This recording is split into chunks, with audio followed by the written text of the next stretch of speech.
Olá, sejam bem-vindos. Nessa aula a gente vai falar sobre bombas. Vamos falar sobre a primeira parte. Professor André Luiz Alberton, Rio de Janeiro, 2017. Bom, então o que a gente vai ver nessa aula? Nessa aula a gente vai ver basicamente o levantamento da curva do sistema, ok? E nas aulas seguintes a gente fala aí sobre esses outros tópicos aqui apresentados. Bom, então aqui a gente tem o nosso sistema, vamos aplicar o balanço de energia em regime permanente, que a gente precisa dele para derivar as equações da bomba, né? Então, ali um volume de controle, a gente tem M ponto a vazão máxima da corrente em quilogramas por segundo, no SI ali, energia máxima da corrente em escoamento, Q ponto e W ponto, taxa de calor e trabalho elétrico adicionados aqui em joule por segundo e a energia em joule por quilograma. Então, conforme apresentado no vídeo anterior de linhas, a equação do balanço de energia fica, né? A vazão máxima ela é constante, então a gente tem vazão máxima vezes a energia da corrente de saída, ou seja, tudo que a corrente de saída está carregando de energia é o que a energia que foi adicionada na corrente de entrada material, mais o calor, mais o trabalho.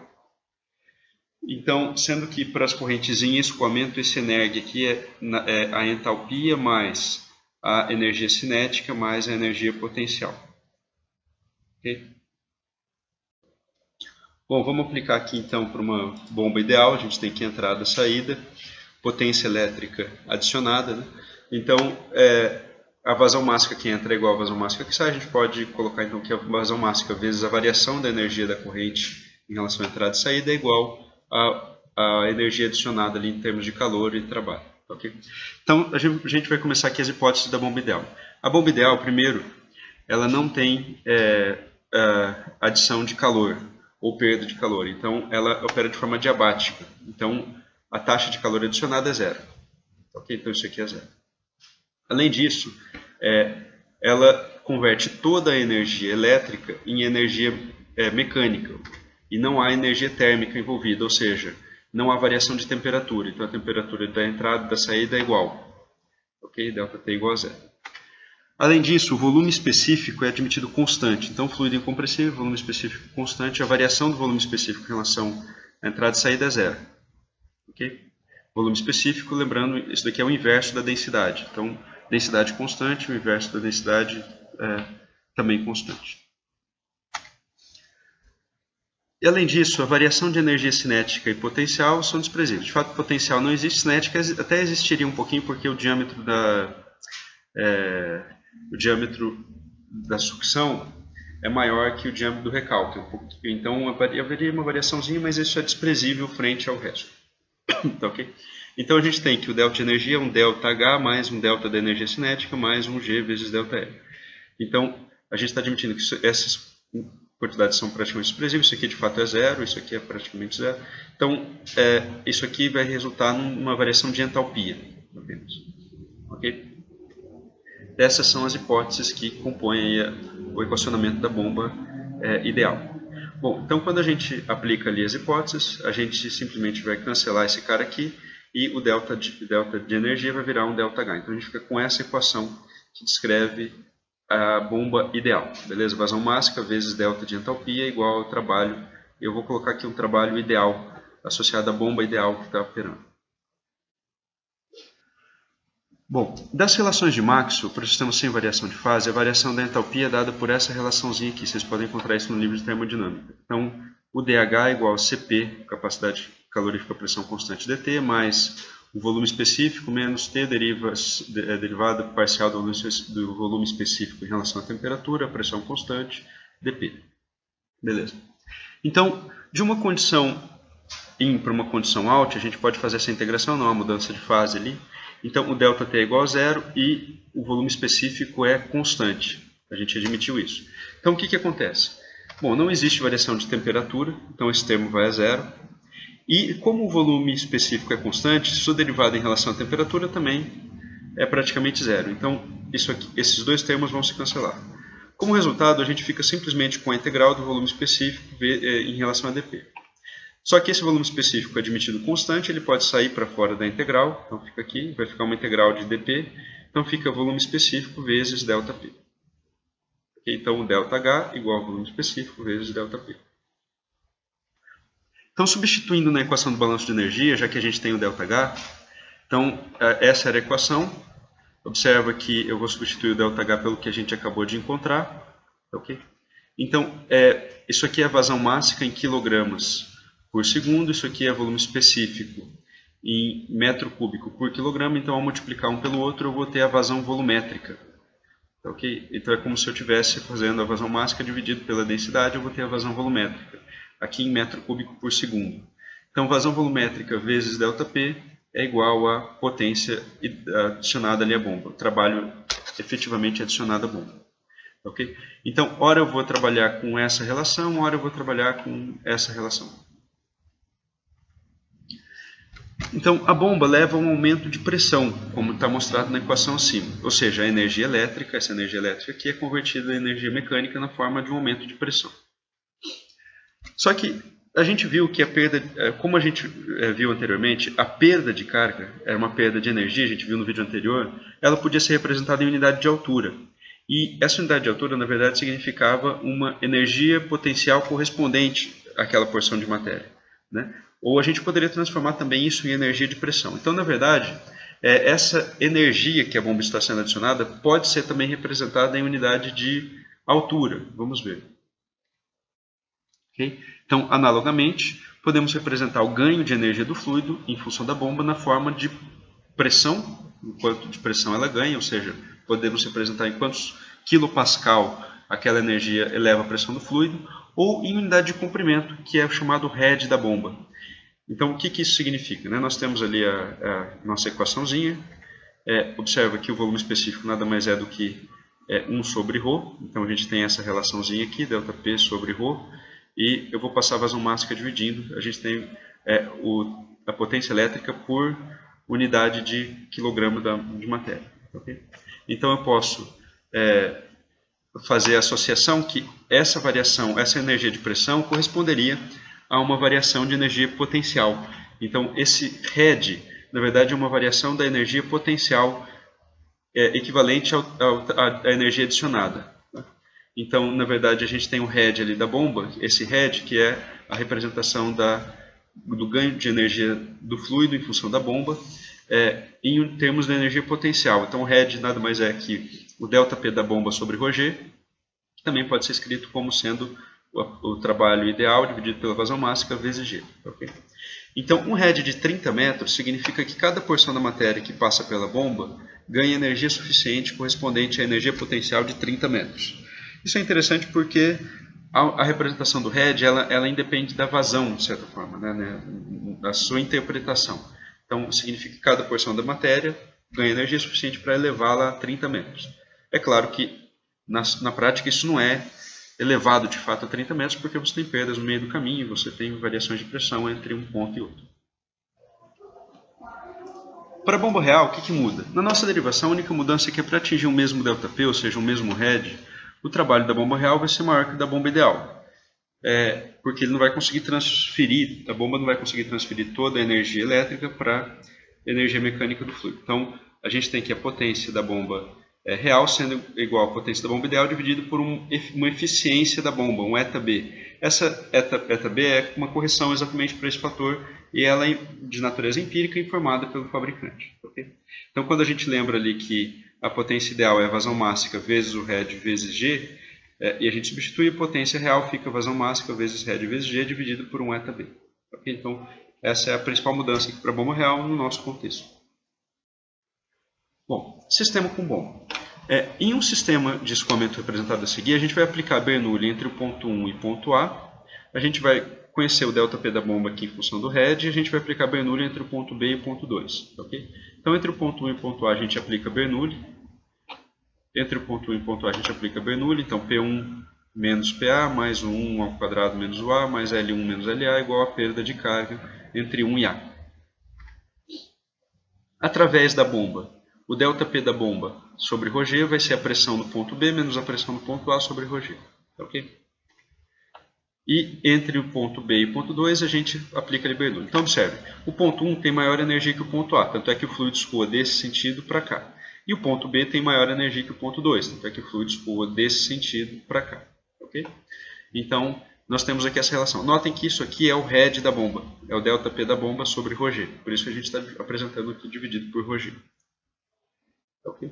Então, lembrando ali que ponto A e ponto B, eles possuem a mesma altura.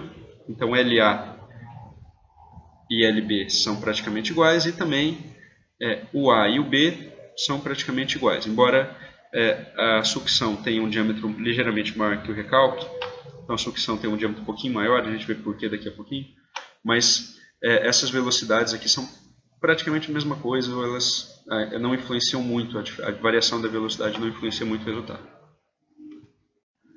Então, quando a gente soma a equação com a equação 3, lembrando que a velocidade de A é igual a velocidade de B praticamente, e a altura de A é igual à altura de B, quando a gente soma, observem que o A igual a B vai se cortar, LA igual a LB também vai se cortar.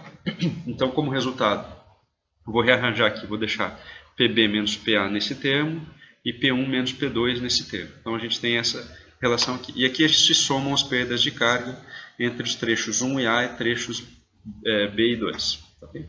Então, a variação de pressão da bomba sobre ρg é o ΔP da bomba, é o head da bomba, em unidade de metros.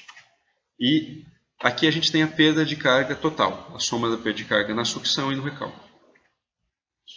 Então, a gente fica passando para o lado de lá da equação com essa expressão. Então, o head da bomba é igual a P2 menos P1 sobre ρg, mais o 2 menos 1 ao quadrado sobre 2g, mais L2 menos L1, mais a perda de carga total entre os pontos 1 e 2.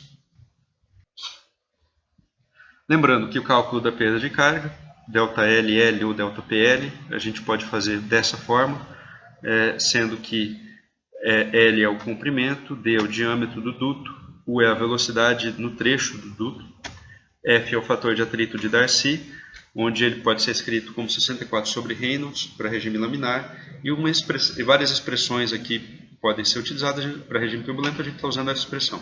Aqui mais especificamente válida para Reynolds maior que 4.000, mas a gente usa ela acima de 2.100 também. Okay?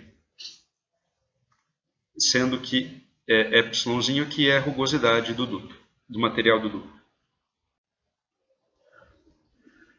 A perda de carga também pode ser representada em termos da vazão volumétrica. Então, eu já digo por que a gente está fazendo isso. Né? Então, a velocidade ali da última expressão da perda de carga, ela nada mais é do que a vazão dividido pela área do duto. Né? Então, quando a gente substitui ali na expressão da perda de carga, a gente tem aqui a velocidade substituindo a vazão aqui, a gente vai ficar com uma expressão dessa forma, onde a vazão volumétrica aparece aqui ao quadrado. Então, essa dependência da perda de carga com a vazão volumétrica, ela é quase quadrática. Por que ela não é quadrática exatamente? Porque o fator de atrito depende da velocidade, depende da vazão, e de forma não linear ali, que a gente viu. Só que essa dependência, embora ela influencie, ela não muda uma natureza quase quadrática do comportamento desse cara com a vazão. Okay? Bom, então resumindo, o head da bomba, ele é a variação da pressão entre a variação da diferença entre a energia entre o ponto 2 e o ponto 1, ou seja, o que o fluido ganhou entre o ponto 2 e o ponto 1, somado ao que ele perdeu para transitar entre esses pontos, é o que a bomba forneceu a ele. Beleza? Então, a bomba forneceu uma energia, parte dela foi utilizada para mudar a energia entre o ponto 2 e o ponto 1, e parte dessa energia da bomba foi dissipada na forma térmica, ali na perda de carga. Então, a variação das velocidades entre ponto 1 e 2 costuma apresentar influência pequena. Observe que aqui são reservatórios. Por serem reservatórios, essas velocidades são praticamente zero. Se o ponto 2, por exemplo, fosse um tubo, se você não fosse um reservatório, a velocidade no ponto 2 não seria zero. Ainda assim, a maioria das literaturas costuma zerar a velocidade, essa influência da velocidade do ponto 2 aqui. Então, o que acontece é que o head, tradicionalmente, costuma ser calculado dessa forma. É P2 menos P1 sobre ρg, mais L2 menos L1, mais ΔL12. Isso aqui é especialmente verdade quando você tem pontos 1 e 2 como sendo reservatórios. Okay? Se o ponto 2 não fosse um reservatório, você teria que carregar a velocidade 2 aqui. Mas isso é útil para a gente ver o comportamento do head em função da vazão aqui para a gente. Okay? Então, com certa cautela, a literatura às vezes chama isso aqui de head estático, isso aqui de head dinâmico. Eu particularmente não gosto muito, porque dinâmico para mim é uma coisa que varia com, mas enfim, existe essa influência. Por que na verdade isso acontece? Porque esse cara aqui depende da vazão, e ele depende da vazão de uma forma quase quadrática. E esse cara aqui independe da vazão. Então, quando a gente olha na expressão uma curva de head em função da vazão, isso aqui seria como se fosse o head dinâmico. Tá? Na verdade, esse head aqui que envolve a perda de carga. Isso aqui é o head estático, porque é algo que não depende da vazão. Então, quando você soma tudo, você tem o head total. Essa curva aqui, do head total. Então, notem que nessa expressão, em nenhum momento apareceu a curva, alguma característica específica da bomba. Ela simplesmente contém características do sistema para o qual você quer bombear. As diferenças entre os pontos 1 e 2 de pressão, altura e eventualmente velocidade, e as características ali de comprimento equivalente, diâmetro da tubulação, tudo mais, que são na verdade coisas unicamente dependentes do sistema. Então por isso ela é chamada de curva do sistema, essa curva aqui é chamada de curva do sistema. Bom, a gente consegue mudar a curva do sistema, por exemplo, mexendo no diâmetro ou mexendo no comprimento equivalente. Então, por exemplo, vamos ilustrar o caso mais comum, que é mexer no comprimento equivalente. Por exemplo, se a gente fecha uma válvula, a gente está induzindo a uma maior perda de carga. É como se a gente estivesse aumentando o comprimento equivalente do sistema. Então, quando a gente fecha uma válvula, por exemplo, aqui a gente tem uma condição em que a perda de carga nessa condição aqui é maior que a perda de carga nessa condição aqui. Então, em relação, ou seja, a gente levou para a curva verde, a gente fechou a válvula em relação à curva azul. Então, o que está acontecendo é que quando a gente acrescenta ali o head estático, a gente tem essa curva total do sistema. Então, a gente pode, por exemplo, mexer na curva do sistema fechando uma válvula. Aí, a válvula mais aberta é essa curva azul, a válvula mais fechada é essa curva verde. A gente muda a curva do sistema. A gente poderia também mudar mexendo em algum diâmetro. A gente está mudando a instalação nesse caso, né? Ou mudando as condições de pressão dos reservatórios ou as condições de altura dos reservatórios também, eventualmente numa fase de projeto. Então, numa fase de operação, você fecha a válvula. Então, mudar a curva do sistema pode ser isso. Bom, a gente vai apresentar a continuação no próximo vídeo. Okay?